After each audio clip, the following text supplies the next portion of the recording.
अदा घणा तान कजन दिल बिरजे कंहिं हिक खे तोड़े समें सधूं कन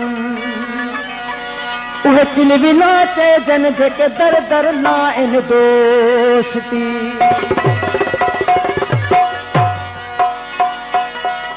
साकू यार थी करम नवाज़ी तूं पाई हो दर्द मिलिया इहा दात मिली पहलू सुत रात गुजरदी है अज जागण दी सौगात मिली जेरी रोंदे रात गुजरदी है बधरात कनू सारात मिली दानिश हिजर दे खालिक तू मैं रोवण दी खैरात मिली। मेहरबानी असांजो दोस्त गोरचानी साहब जी फरमाइश आहे कौसर बुढ़े जो गीत बुधायो वने मशहूर गीत है दोस्त जी फरमाइश के मद्देनजर रखी गीत अदा मुझो सनम आही मां तुझो सनम आया तू मुझो जन्म आही मां तुझो जन्म आया तू मुझो जन्म तुझो जन्म आया मुझो सनम आही मां तुझो सनम आया मुझो सनम आही मां तुझो सनम आया मुझो जन्म आही मां तुझो जन्म आया मुझो जन्म आही मां तुझो जन्म आया। आयल मायर दोस्त गोरचानी बिरादरी जा जमले दोस्त जिन कलाम को फरमाइश कई इनाम दिनों में थोड़ा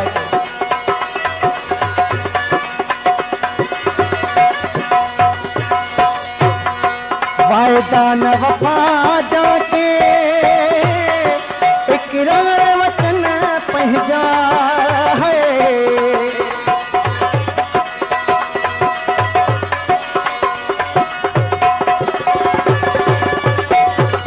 वायदान वचन मेहरबानी वायदान वचन जानी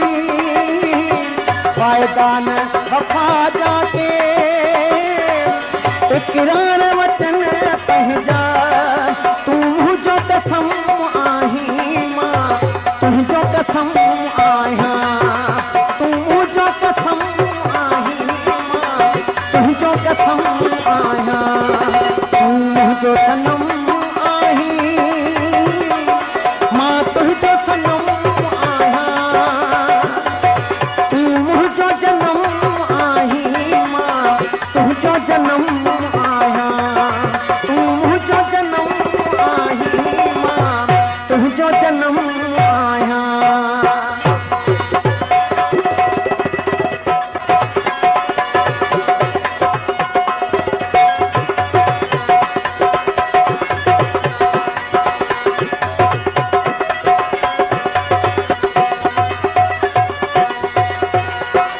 वाट बिन्ही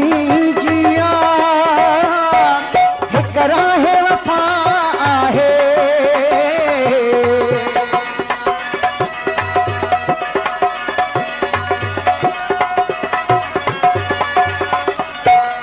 हिक वाट बिन्ही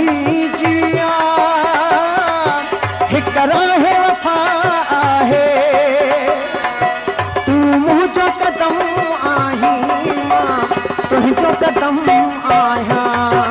तू मुझो कदम आही मां तुझो कदम आया तू मुझो सनम आही।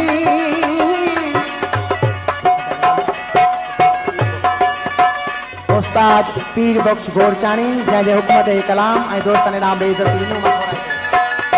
मुझो सनम आही मां तुझो सनम आया तुझो जन्म आही मां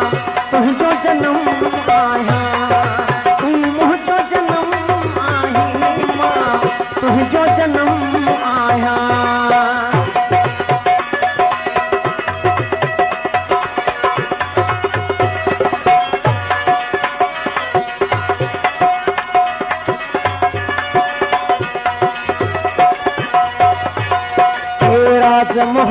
मोहब्बत जा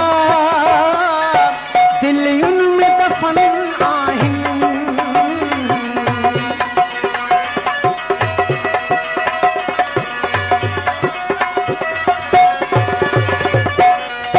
के राज मोहब्बत जा दिलियुन में दफन आहिन। तू मुझो भरम तुझो भरम आया, तुझो भरम आही मां, तुझो भरम